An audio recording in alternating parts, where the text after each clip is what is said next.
여러분, 안녕하세요. 저는 핫클립 베스트 MC 이연이에요.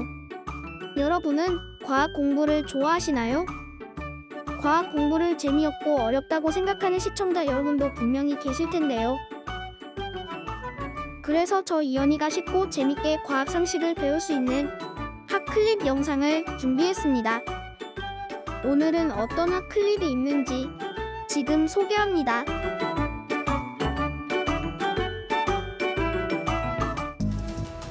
우리나라에 첫 연구용 원자로가 도입된 이후 30년이라는 세월 동안 각종 노하우를 쌓고 기술을 축적해온 한국원자력연구원. 덕분에 자력으로 연구용 원자로를 설계하고 건설할 수 있는 기술을 가진 전 세계 5개 나라 중 하나가 됐습니다.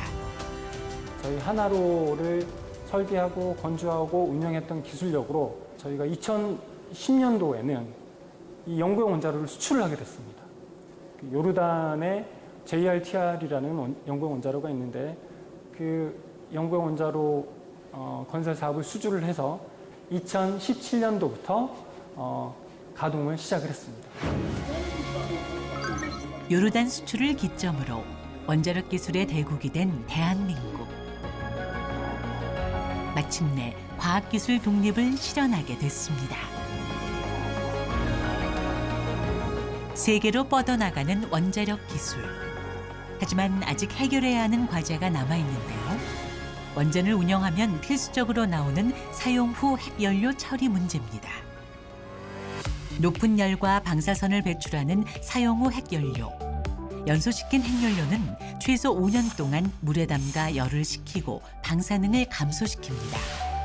사용 후 핵연료는 중간 저장 시설을 거쳐 영구 처분 시설로 옮겨져야 하지만 우리나라엔 이런 시설들이 아직 없기 때문에 현재 발전소 내에 임시로 보관 중입니다. 핀란드나 스웨덴 같은 경우에는 스위스도 마찬가지고요. 그 지하 한 500m 정도의 굴을 파서 사용 핵연료를 이제 직접 묻는 그런 처분 방법을 택하고 있고요. 그 외에 프랑스라든지 러시아, 중국 등등 일본 등은 이제 재처리를 해서 고독성, 방사성 핵종을 분리를 해서 재활용을 하는 그런 연구를 수행을 하고 있습니다. 그리고 우리나라는 지금 현재는 사용 핵연료를 전부 원자력 발전소 부지 내에 임시 저장을 하고 있고요. 2030년 초가 되면은 포화가 되거든요. 그래서 그 전에 저희가 어떤 정책 결정을 해서 이제 처분장도 마련을 해야 되는 그런 실정입니다. 1967년 어느 날 고민이 제발 생각나라. 왜 이렇게 아이디어가 안 떠오르냐. 미스터 칸. 오셨습니까? 무슨 고민을 그렇게 하고 있어요? 아니 그 기억장치 개발 중이거든요. 기억장치요? 예. 지금은 스위치 전원을 끄면 그 안에 담았던 데이터도 다 사라지게 되잖아요. 그렇죠. 저는 말입니다. 그 전원이 꺼져도 데이터가 사라지지 않고 유지되는 장치를 개발하려고 하는데 쉽사리 감이 잡히지가 않아요. 그럴 때는 단 거라도 드시면서 하세요. 제가 이 앞에서 치즈케이크를 사왔어요. thank you so much. 와우, I love cheesecake. 그런데 그때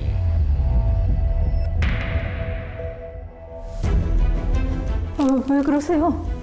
이 케이크 단면. 단면이요? 그래. 바로 이거야.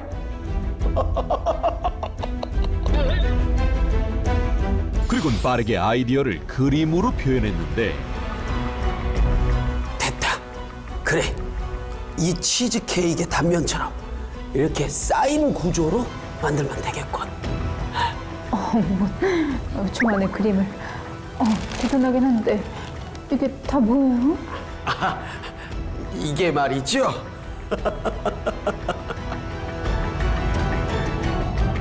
그가 개발한 기억 장치는 바로 플로팅 게이트였는데 플로팅 게이트는 절연체인 산화막으로 둘러싸여 기본적으로 닫힌 상태이지만 컨트롤 게이트에서 높은 전압 플러스를 걸어주면 마이너스 전자가 산화막을 통과해 플로팅 게이트로 들어간다. 이것이 메모리의 쓰기 작업이다. 이렇게 들어간 전자는 플로팅 게이트 안에 갇혀 스위치를 꺼도 저장이 되는 것인데, 자, 그리고 만약에 데이터를 지우고 싶다 그러면 아래쪽에서 높은 전압을 줘서 플로팅 게이트 안에 있는 전자를 삭제하는 겁니다. 이 발명이 비휘발성 메모리 기술의 기초가 되었다. 이 원리로 데이터를 저장하고 삭제하는 것이 가능해졌고, 플래시 메모리 같은 대용량 기억 저장 매체에 활용되며 세계 전자통신 산업에 큰 획을 그었다. 강 박사는 이 공로로 1975년 위대한 과학기술자들에게만 수여되는 프랭클린 연구소의 스튜어트 밸런타인 메달을 수여받기도 했다. 컴퓨터를 위한 기초 기술이 아직도 많이 필요해. 그는 실력 있는 과학자였을 뿐만 아니라 새로운 도전과 연구를 즐기는 개발자였는데, 그는 3권의 학술 저서와 35편의 연구 논문, 22건의 특허 등록을 남기며 천생 연구자의 삶을 살았다. 하지만 1992년 5월 학회를 다녀오던 중 대동맥류 파열로 공항에서 쓰러진 그는 갑작스럽게 생을 마감하고 말았다. 그 후 2009년 트랜지스터 발명 60주년을 맞아 강 박사의 업적이 재조명됐는데, 저희 미국 발명가 명예의 전당에서는 반도체 산업의 토대를 세운 고 미스터 강 박사님을 회원으로 선출하였습니다. 그는 한국인 최초로 미국 발명가 명예의 전당에 헌액되며 에디슨, 라이트 형제, 노벨 등 세계적 인물들과 어깨를 나란히 한 위대한 발명가로 인정받았다. 전 세계 반도체 산업을 선도하며 반도체 강국으로 인정받는 우리나라. 그 뒤에는 반도체 기술의 근본적 토대를 만든 위대한 연구자 강대원 박사가 있었다.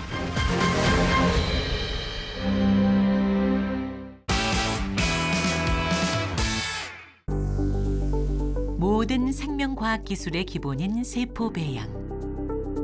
이것을 어떻게 활용하느냐에 따라 다양한 바이오 기술이 파생됩니다. 한 박사 잘 되고 있어요? 네, 지금 절반 정도 미생물 넣었고요. 지금 뭐가 들어가고 있는 거예요? 저희가 실험에 활용하고 있는 장 분화 성숙을 증진시키는 미생균을 미세 주입을 하고 있습니다.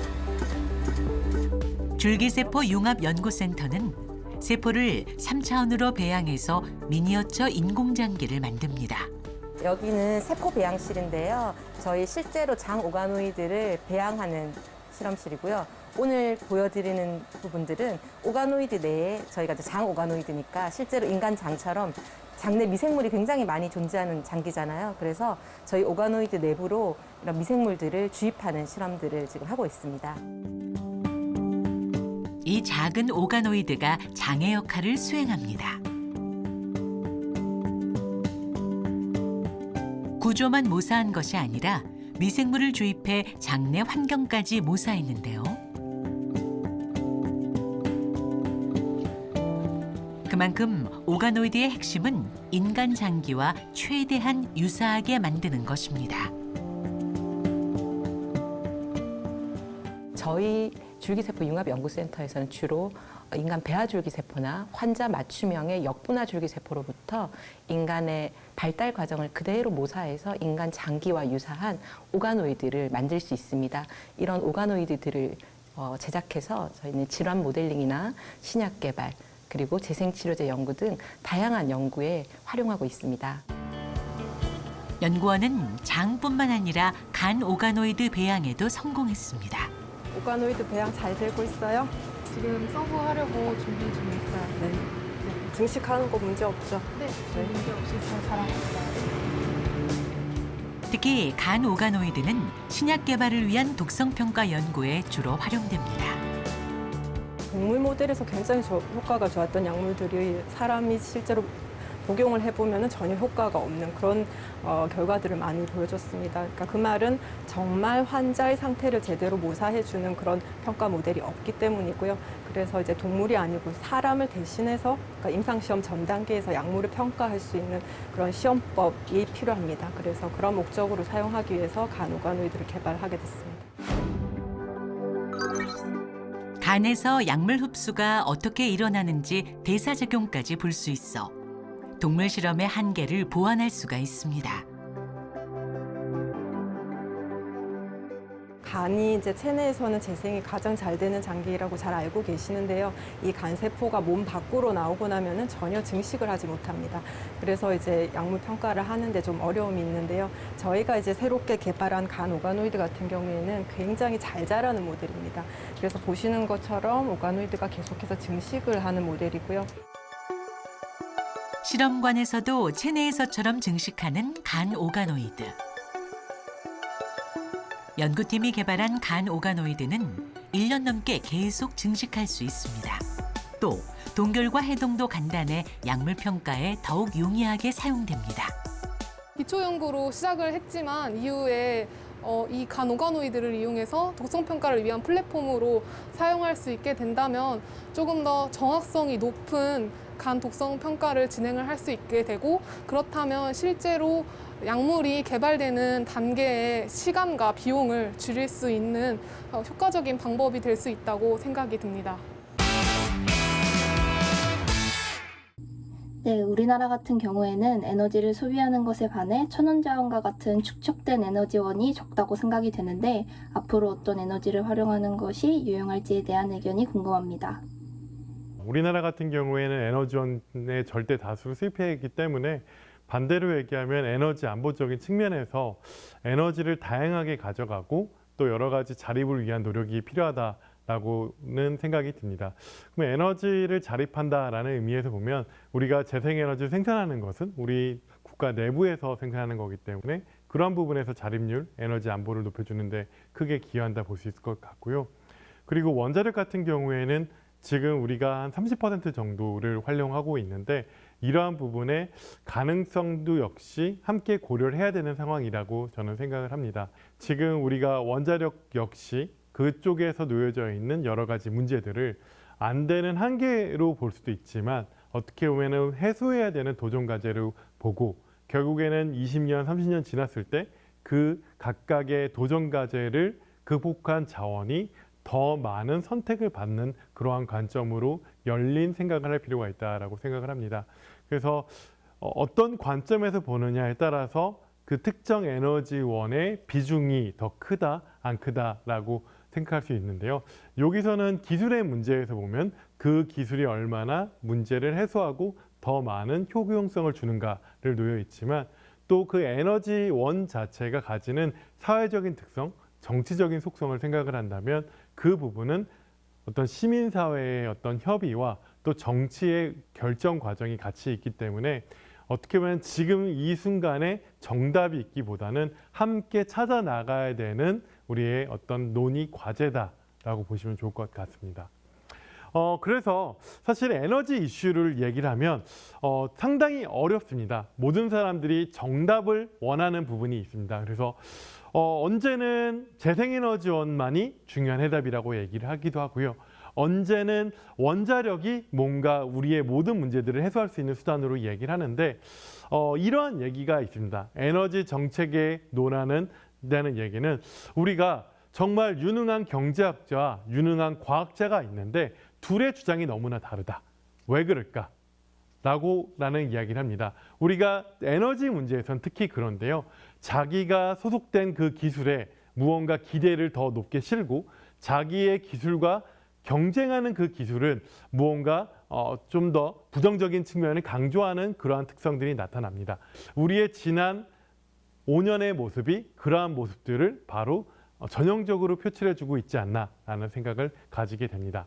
특정 어떤 부분이 더 중요하다라는 부분이 아니라 우리가 이러한 부분에서 어떠한 것을 더 먼저 선택하고 어떠한 것을 더 우선순위에 놓을 것인가가 바로 우리의 미래를 좌우한다라고 보시면 될 것 같습니다. 너무나 어려운 일입니다. 사람을 설득해야 되고요. 또 기술을 개발을 해야 되고요. 이것을 적용하는 부분에서의 많은 불편함과 추가적인 비용이 필요할 수도 있습니다.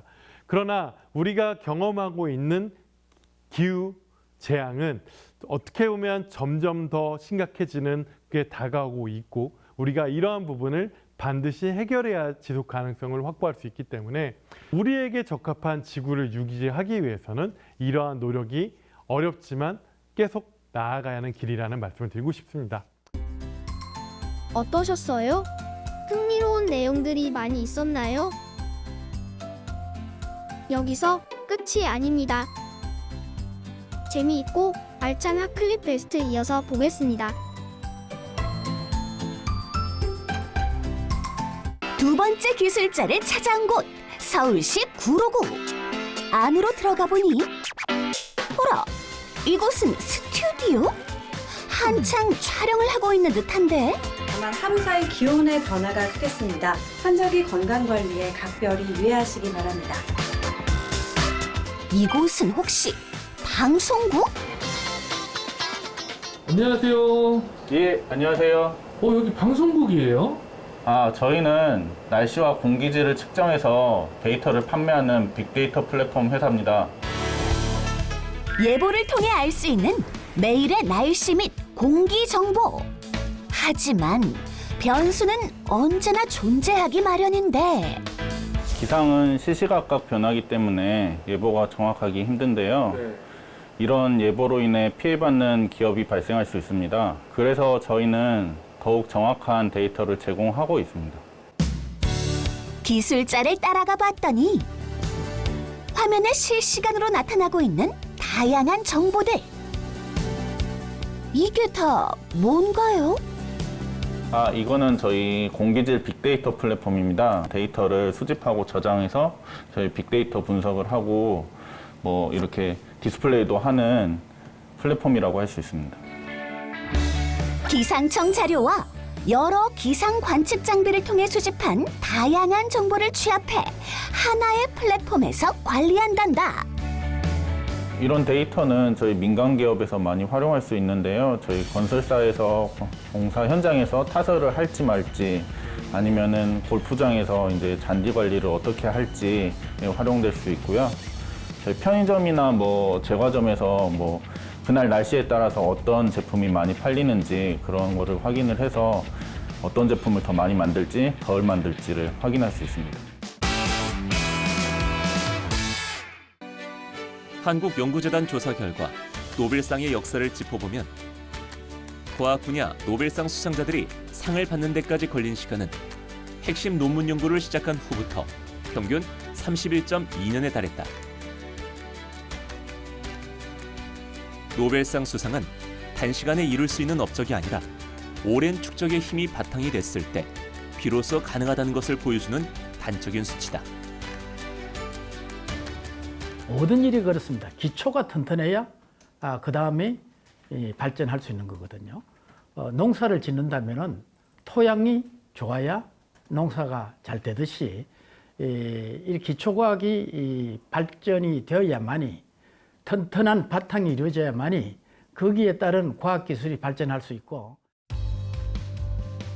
그렇다면 기초과학의 토양을 잘 다져 노벨상 수상자를 가장 많이 배출한 나라는 어디일까? 노벨상 세계 최강 대국이라는 수식어를 가진 미국. 이제까지 배출한 노벨상 수상자만 400명. 2위를 차지한 영국의 137명과 비교해도 압도적으로 많은 숫자다. 3위는 113명의 수상자를 배출한 독일. 이들 세 나라만이 100명 이상의 수상자를 보유하고 있다.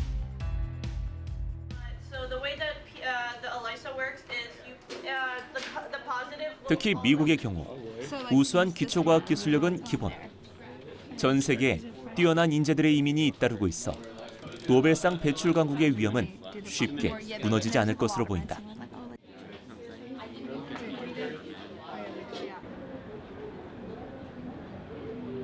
아시아 지역에서 노벨상 수상자를 가장 많이 배출한 나라는 전 세계 7위의 기록을 가진 일본이다.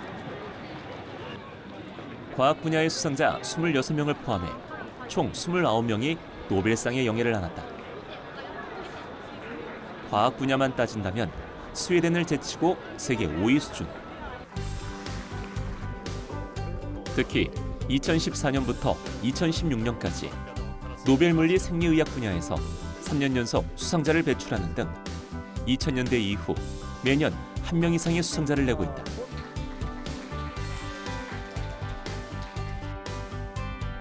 19세기 후반 메이지 유신 이후 기초과학 육성에 집중해온 일본.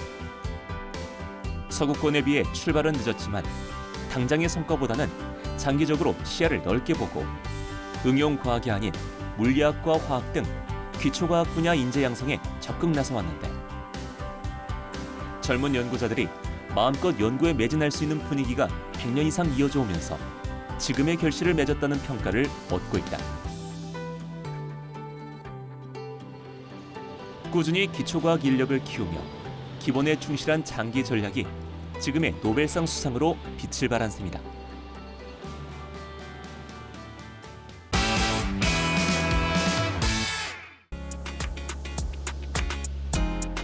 건강한 삶과 의료 혁신을 위해 화학연구원에서 새롭게 시작한 국가적 인프라가 있습니다.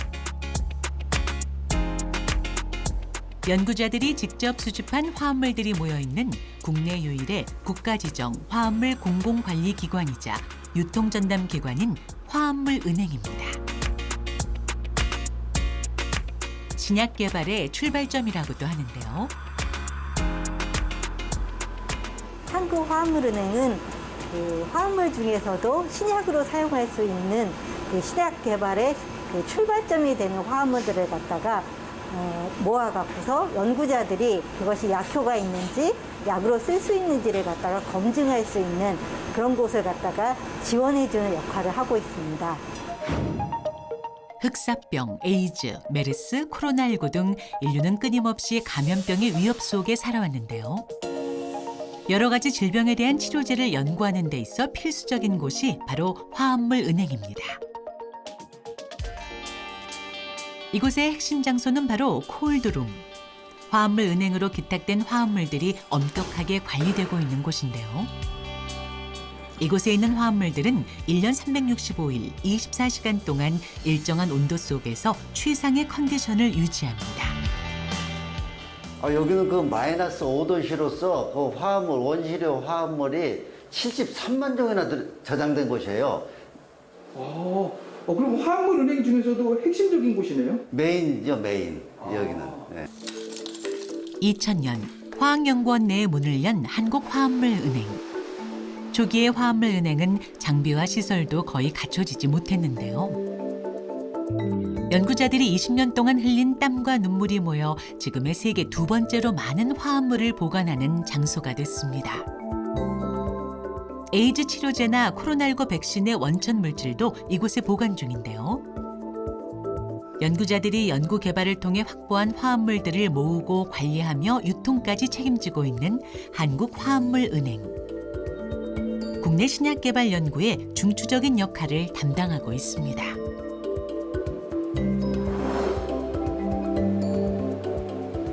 화학연구원이 항바이러스제나 항생제 중심으로 그 치료제 연구를 굉장히 오랫동안 해왔습니다. 근데 최근에는 그런 치료제뿐만 아니라 코로나19 같은 이제 신변종 바이러스를 중심으로 해서 그 진단이나 그 백신 분야까지 연구 분야를 확대하고 관련 기술 축적하면서 또 소기의 연구 성과를 내고 있습니다.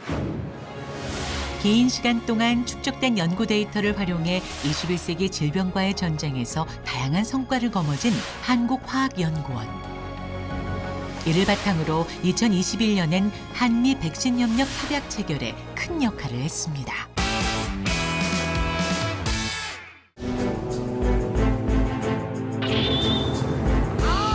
중전마마, 제 앞날을 위해 사라져 주셔야겠습니다.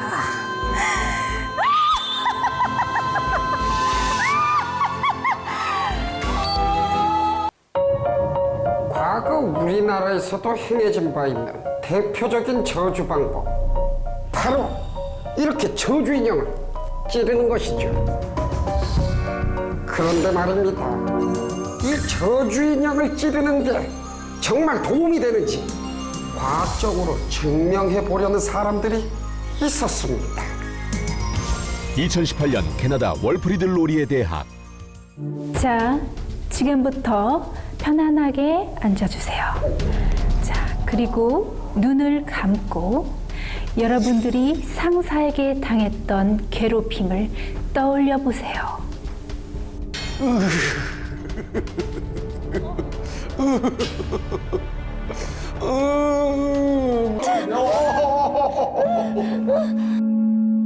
연구진은 이렇게 상사를 생각하는 것만으로 치가 떨린다는 참가자 195명을 모았는데 자, 여러분. 자, 이제 충분히 여러분. 자, 이제 충분히 떠올렸으면 검사를 시작하겠습니다. 그들은 참가자들이 상사와의 안 좋은 기억을 떠올리게 한 상태에서 심리검사와 업무 효율성 검사를 진행했다. 그리고 A와 B그룹으로 나누었는데 자, A그룹. 자, A그룹은 지금부터 그냥 참아주세요. 네? 그냥 참아요? 네, 감정을 가라앉히시고 인내하세요. 그리고 B그룹. 네, B그룹은 지금부터 저주 인형을 찌르게 될 겁니다. 네? 저주 인형이요? B그룹은 연구진이 만든 저주 인형 사이트에 접속. 어디 보자. 이름 박빌런.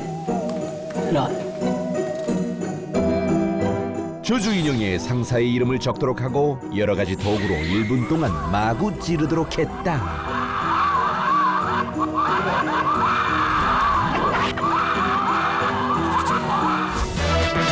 그리고 심리검사와 업무 효율성 검사를 다시 진행했는데 그 결과 연구를 진행한 린디량 교수팀은 실제 실험에서 저주 인형을 찌른 사람들의 기분이 더 나아졌으며 업무 능력도 향상됐다고 발표했는데 또한 저주 인형은 실제 대상과 너무 닮으면 죄책감이 들어 오히려 스트레스를 주며 간단한 인형 정도가 적절한 대상이라고 밝혔다.